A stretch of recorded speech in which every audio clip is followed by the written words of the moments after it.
Nature has always been my medicine. Mother Nature never stops calling you home.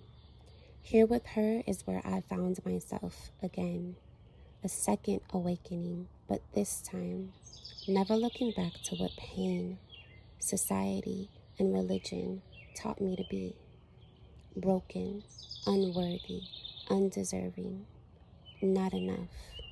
But Gaia made me stop, be still, listen, reset, and reclaim who I was, who I am, and who I'm becoming. See the trees, they speak if you listen. You were brought home back to the soil from whence you came to see yourself, to make space for yourself, to value, to love, to heal, to honor yourself, to mature, to rise, to bloom into something new, something beautiful, something transformative, like the butterfly after the cocoon. What I know now is wholeness.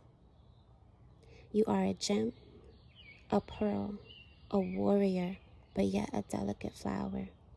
You are a light, a peace in a chaotic world. You are a butterfly. Embrace it and be proud of you. The old version you leave behind and the new. Nature will always be my medicine.